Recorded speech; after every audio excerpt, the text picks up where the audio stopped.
What's good, guys? Welcome back to the channel. It's Barca Reacts, and today we definitely got to be talking about the Euros and two teams in particular. I think the two best teams to watch: Spain and also Germany.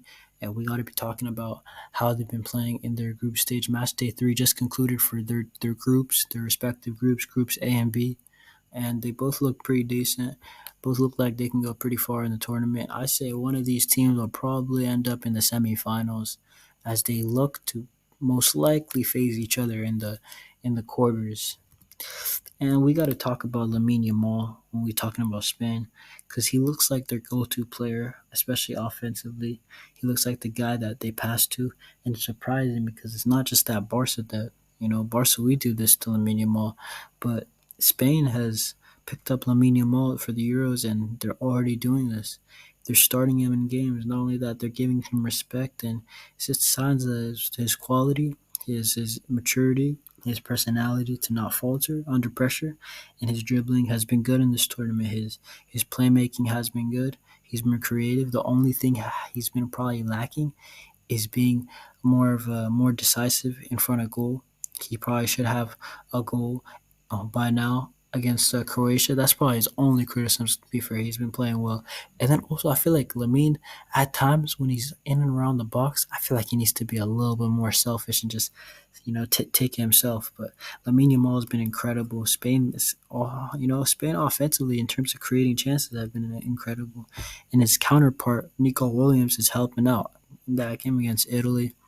He looked like such a danger. I can't even lie. That was one of the best out wide, stay wide wing displays I've seen in a while. Nico Williams was actually insane in that game. Taking out his fullback, going inside, going outside. He's got some technique on him, but then he's also got the pace and power to beat his fullback with just pure physicality.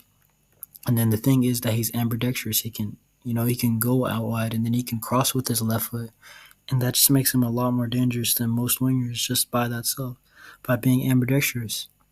And with Nico Williams and Yamal, not only do they have a good relationship, but it gives Spain so many options offensively because they can go to the left side or the right side, and both teams they can't double up on both of them all the time, and it's just going to be tough for other teams to defend. It's because Spain's got two, probably probably on paper the second best duo of wingers, but arguably the first if we're talking about form, and it just looks it's kind of fun to watch. I'm not gonna lie.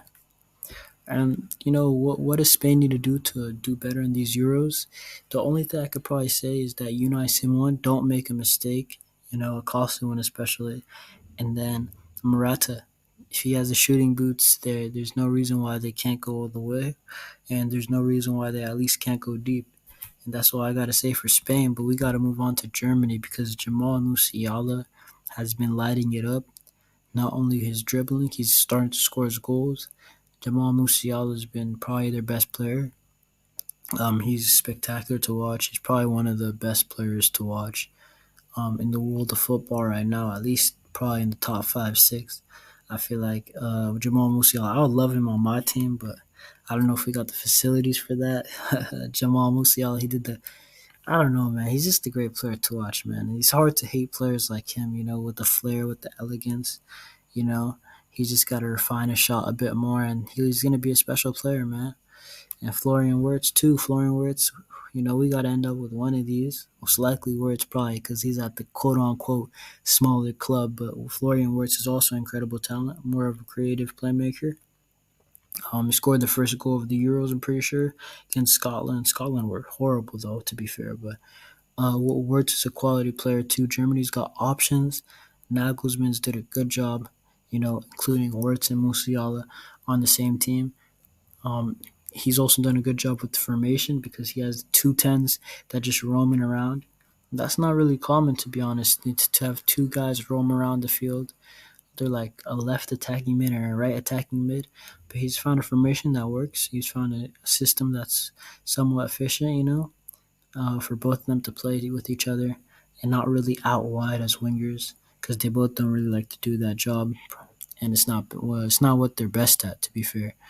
And I think Germany they're a real threat because they have experience, youth, experience with Gundogan, Cruz, Tony Rudiger, Manuel Neuer, even Nicholas Fulkrug, who came up with a clutch goal because now they're on the bracket, which they avoid France and England, but they do still play against Spain most likely in the quarters. But Germany looked decent, man. I can't lie. Germany looked like a scoring, efficient team.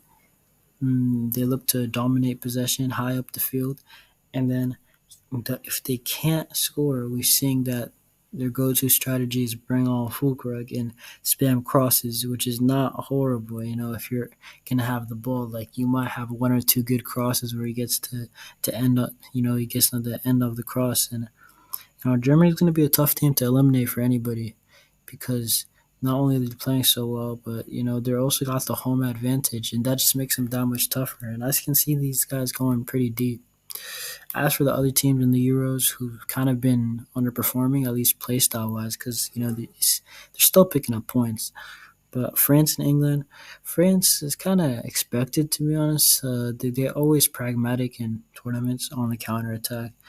And last game they didn't have Kylian Mbappe, but to be honest, France's play style being poor to me, it's not really a surprise. It's just how efficient will they be on the counter and transition. That's about it. For England though, England's played better in recent tournaments, a lot better, and I feel like it's just a midfield issue. I think Trent needs to either play right back or drop him. There's no in between. Not only that, Bellingham and Rice has to be the double pivot, so Bellingham has to play deeper, play Foden as a 10, play Gordon as the winger, give Kane a runner, so then he can play better. Because Kane, you're only going to get the goal scoring Kane. You're not going to get the playmaker Kane when he has a runner beside him with the Sterling or a Heung-min Son, or even right now at Bayern like a Leroy Sané.